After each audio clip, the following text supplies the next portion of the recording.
The journey is going to be lengthy, it's going to be challenging, but always take a moment, pause and enjoy. And always use your time wisely, because time is one of the resources that you cannot replenish once it has been wasted.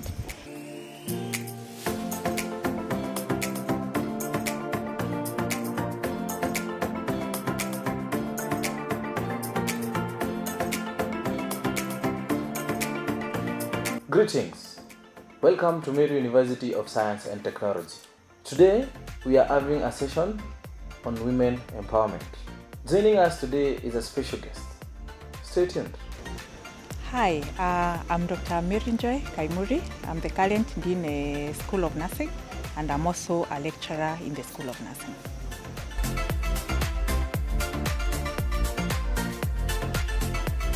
My being in STEM was purely coincidental or incidental.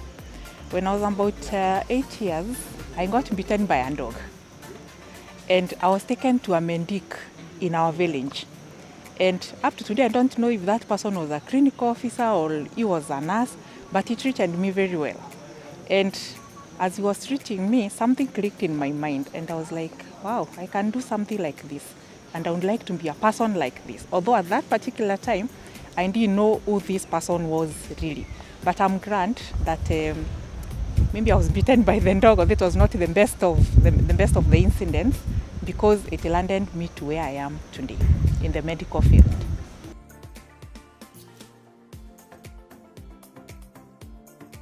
Women contribute a lot in the socio-economic development of our communities, and therefore it is important for them to be in programs that actually contribute a lot, massively, to the socio-economic development of the country. And it is important to involve women in the conversations around the STEM programs, because again, when you have more women in STEM and in leadership, it inspires other women, it inspires the younger girls. And remember, when most of us are growing up, there is this notion and misconception that sciences are earned and therefore they are the preserve of the boys. However, women are changing that narrative. Yeah, and the more women you have in STEM, then it shows the girls, the very young girls, because that is where the inspiration starts. Yeah, it inspires the young girls to see that the sciences are not earned, and therefore they can go in, they can have fun in the sciences, and they can actually do very well in the STEM programs where the sciences are. So whatever you aspire to be, you can, because the math, the science, the engineering, all those, anybody can do them, as long as you are inspired from within and you're motivated.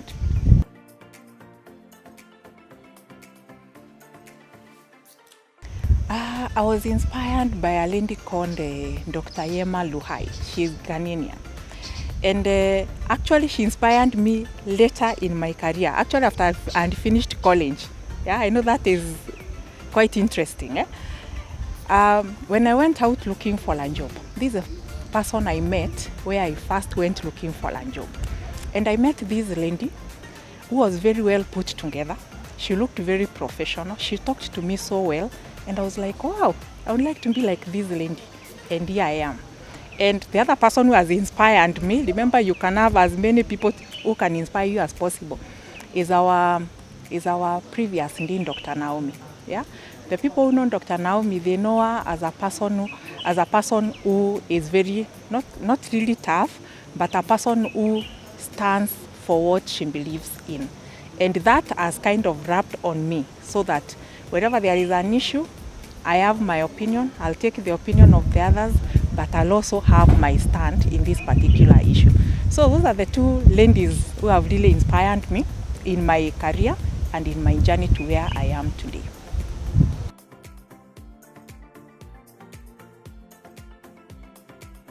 Okay, being in science and technology and being a woman in leadership, I would say the biggest challenge is balancing the many responsibilities that I carry as a woman in career, as a woman in leadership, being a mother, being a wife, and other social responsibilities that I have. However, finding a balance in all those responsibilities has helped me to actually overcome the challenges. And also, especially being in leadership, I have a very supportive team that you have a very good working relationship with. And that has actually made my journey in leadership very easy and very enjoyable.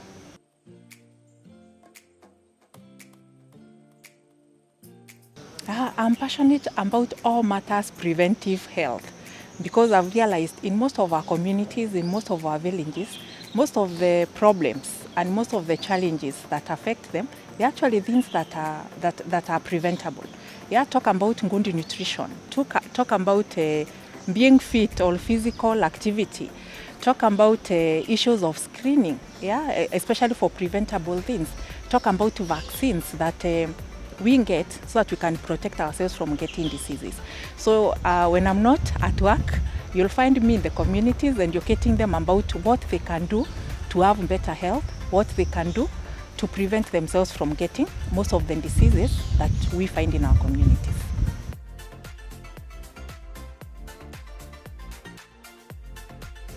Absolutely, absolutely. Women can have the family, they can have a successful career, and they can have the success. The most important thing is to find a balance between family, between career, and between the success that comes from those two. And you'll find that the career and the family and the other responsibilities, none is in competition with the other. So it is about finding a work-life balance. And if you have the work-life balance, then you're able to have it all. And again, I always tell the other women and the other girls that as we want to be successful in our careers, yes, we want to be successful in our families. And I always compare it to a person who is juggling two balls in the air, two glass balls. And I always say the most important ball that you should not drop, because if you drop it and it crashes, you cannot rebuild it as perfectly as you would, is a family. Yeah, is the most important, because I am successful here at work, because I'm successful at home and I'm supported at home. So I come to work, in the evening I go home. And you find my family, they are my biggest support. They are my cheerleaders. They're like my true north. Therefore, it is important to make sure that the family is intact, because those are the ones who are going to push you to even be more successful in your career. So it is a balancing act, I would say. So balance the two so that you can attain the overall success.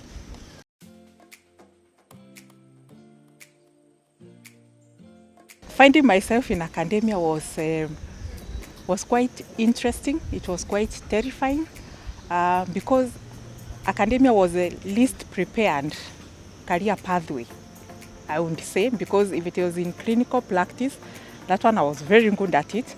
But if you look at teaching, it was the least prepared pathway, even in terms of when you're in college. You would find that teaching, you do like 3 courses and a practicum of 4 weeks, and that is it. But I found myself in academia immediately and did my internship. I went looking for a job at Kenya Methodist University, and that is where I met Dr. Yema. And I got myself a contract of 3 months as a teaching assistant, and that is where I began. And you can imagine myself from internship. I was very young, and I was not as well fed as I am today. So I actually looked like a student myself. And finding myself among the professors, I would say it was one of the most terrifying parts. Yeah, it is quite terrifying. And however, I got very good mentors. Dr. Yema was one of the mentors that I met. She held my hand, mentored me, and actually I climbed. I can say I started from the bottom, because in academia that is the bottom. Yeah, so I started from there, and within like 2 years, I got promoted to an assistant lecturer, and I went on as an assistant lecturer for quite a while. And what I strive to do is, at every stage or at every level, I strive to learn as much as I can. Yeah, and growth is about learning. Yeah, so when I found myself in academia, when I was a teaching assistant, I learned from the persons who are around me, so that I can see how do you handle students, how do you prepare notes to teach, how do you how do you do your clinical placement, because you used to go to the hospital. And and there's a lot of things that go on. It's not about only teaching at the preparation. There's a lot, even mentoring the students. So I had to learn all that from scratch. Yeah, so I went on, became an assistant lecturer. I moved from Kemu, I came to Mary University, again met other very good mentors, people who mentored me. And within a short while, I was appointed the chairman of department in the school, for the chairman of department, nursing. And again, that was, I think I can say, the first substantive leadership position that I ever held. And again, there was a lot of learning, yeah, because there was a lot of responsibilities that were bestowed upon me as a chairman of department. And again, I took it in my stride and I learned as much as I could. And I became a chairman of department for 4 years. After that, again, I got appointed as a Dean School of Nursing, the position that I hold today. And again, learning does not stop. So I'm still learning, yeah. I hope I'm a good dean, but I'm still learning. And I would say my journey has been fulfilling, it has been humbling, and I take it with a lot of humility.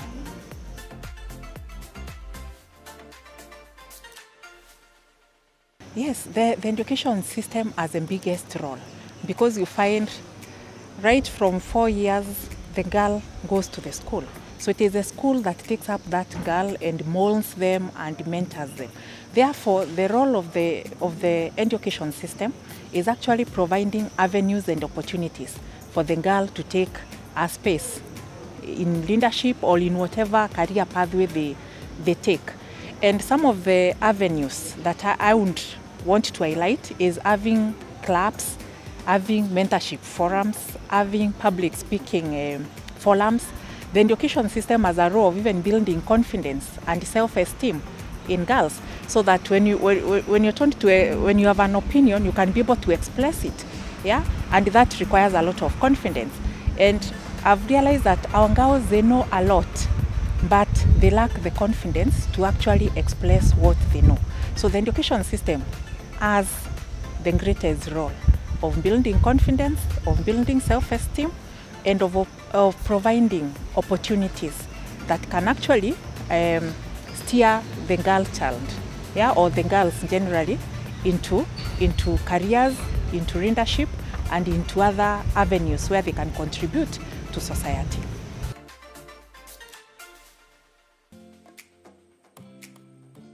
I think I define success very differently from most people would.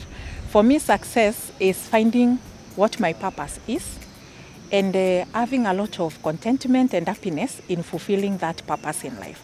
Because all of us, we were created for a specific purpose. And it is upon each one of us to find out what purpose is it and do everything possible to actually fulfill that purpose. And you find that when you find the purpose, you have to consistently work hard to fulfill it. And therefore, that's how I define success: finding my purpose and fulfilling it every day.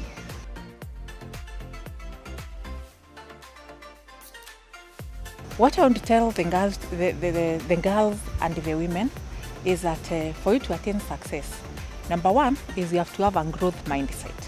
Yeah, that every day you strive to grow in a particular area. And for you to have a growth mindset, then again you have to be willing to learn. You have to keep on learning. You have to take advantage of the opportunities that are within where you are. Start with that opportunity that is next to you. Don't look at opportunities that are very far. Start with what you have. Work with what you have. Have good character, because that is again very important. Be a person of integrity, because again we know integrity has become quite rare nowadays. So you have to be a person of integrity so that you can succeed in whatever you're doing, whether it is in your career, whether it is in leadership, whether it is in your family. Integrity is important. And again, have a very positive attitude, because attitude plays a role in everything that you do in life.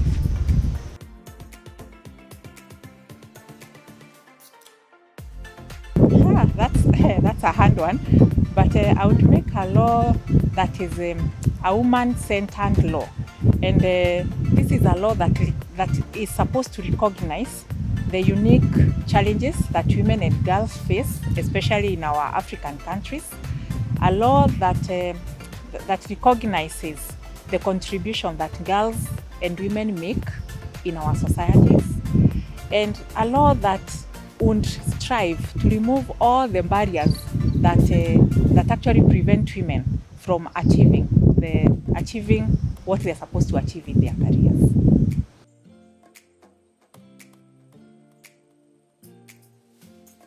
Drawing from my experience, some of the things that I have learned is that you have to keep on learning, because learning is a 21st century skill. Because every day we have new ways of doing things, we have new information, so you have no choice but to keep on learning. Number two is you have to trust the process. Yeah, there is a process of moving from one level to another, from point A to point B. So you have to be patient with the process. And therefore, as you trust the process, you also have to strive to enjoy the level at which you are at. And take it, again, going back to learning. Every level that you are at, learn and learn and learn and learn. Everything that you can about the position or about the level that you are at that particular moment. And also be patient. Sometimes things take time. Yeah? Let us not be like the microwave kind of generation. You want things instantly. Yeah? It doesn't work like that in real life. You have to be patient for you to get from one level to another. As I said earlier, I started from the bottom. It has taken me about 16 years to get to where I am today. Yeah, that's a long time, right? It has been a journey.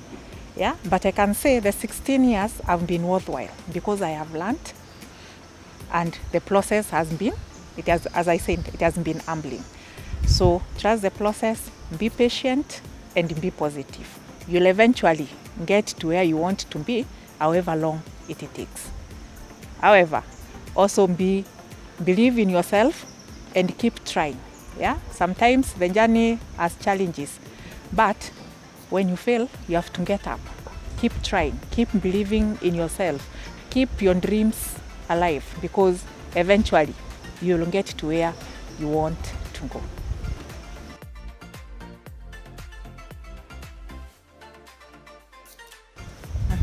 Mentorship is very, very important because number one, it inspires the persons who are being mentored or the mentees. So it mentors, it sets the people who are being mentored, the mentees, it sets them up for success. It helps grow the skills of the persons who are below us or behind us. So mentorship is very important. And again, for mentorship, it provides opportunities for growth for persons who are being mentored, and also even for persons who are mentoring. Because in mentorship, there's something we call reverse mentorship, where even you as a mentor, there is something you can learn from your mentee. Yeah, like you find the young persons, the young people, they are very good in IT skills that the older generation may not be as good at. So therefore, they can also learn that from the persons that they are mentoring. So it provides an opportunity for growth for both the mentor and the mentee. It engrows people, especially girls and women in the sciences or in the STEM. So it is very important to do mentorship. And also when you're mentoring, it also provides an opportunity for the mentees and the mentors to network and to meet other people in the field. And so how do you identify mentors? Number one, you have to identify a person that has values that you ascribe to, a person that you admire, a person that is in the field or in the position that you wish to hold sometime in future, and a person that you want, and a person that you want to learn from. So it is very important that when you are identifying a mentor, look for the field. Yeah, for example, if you want to be a nurse, you can only look for somebody who is in that line. If you want to be an engineer, look for the engineers. And in identification of mentors, where do you identify them from? It is from volunteering. Yeah, volunteer in places that you would wish, for example, to work in. Yeah, network, attend networking events. You find that every STEM program and every STEM profession, yeah, they have networking events that happen throughout the year. So find out where those networking events are, attend, and that is where you're going to get the real good mentors. And also look for a person who has the time to mentor you, because you can identify somebody who clearly doesn't have the time. So they shouldn't be willing to mentor you, they shouldn't be having the time to mentor you. However, one thing when you're looking at mentorship and when you're identifying mentors, you are not going to be a photocopy of your mentor. Yeah, so you have to understand who you are as a person, because you are going to carve a niche for yourself. You are going to become your own unique person. Therefore, just learn what you should from your mentor. Let them hold your journey. Let them inspire you. However, be uniquely you. Be you.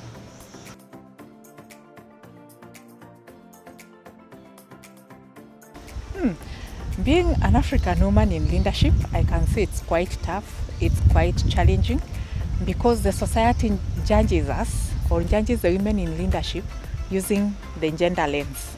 Yeah, this is a woman, this is a male. And therefore, as a result of that, you find that even the work that women do is not as appreciated as from the male counterparts. However, I can say that women have come from far, especially in Africa. You've really come from far. Women have really been resilient, and nowadays we can see we have quite a substantial number of women who are holding leadership positions in all institutions in our country and in other African countries. So I can say we have come from far, and we are going far. We just need to build a critical mass of women in leadership positions, and this is going to inspire the young girls and the young women so that they can also take up the leadership roles when the opportunity comes.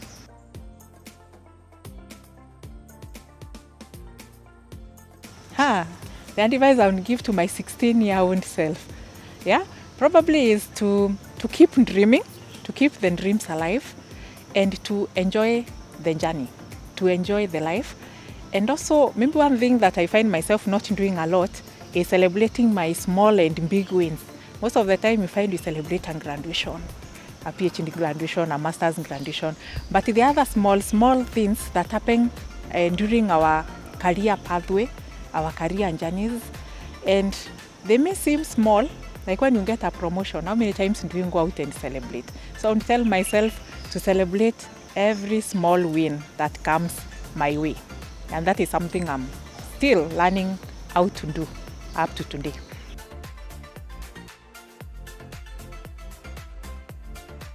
Absolutely not, because I think the challenges that I have gone through, they have built the person I am today. Yeah, the scars, the wounds, all that has shaped me to the person I am today. So I will not change anything in my journey, because everything that has happened to this moment, yeah, has really helped me to be the person I am, a resilient woman in leadership. Yeah, it has been built by the years of work, the hours I've put in, the challenges, the failures, all those things. Yeah, of course at the time they were painful, they were disappointing, but all that has built me to the strong person I am today. So I will not change anything in my journey, because it is uniquely me, it has built me. So I wouldn't change a thing.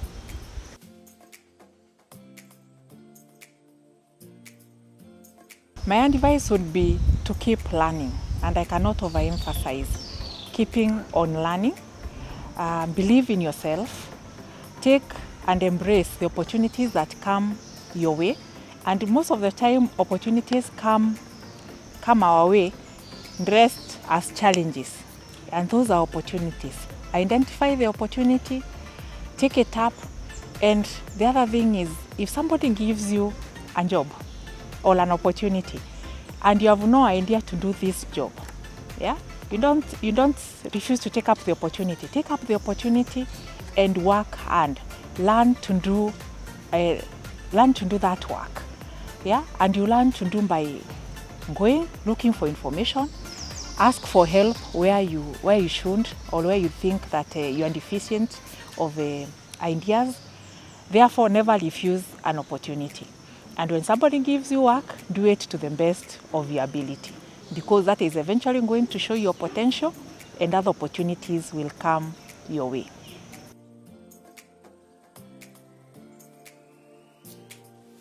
My parting shot is that girls and women can have it all.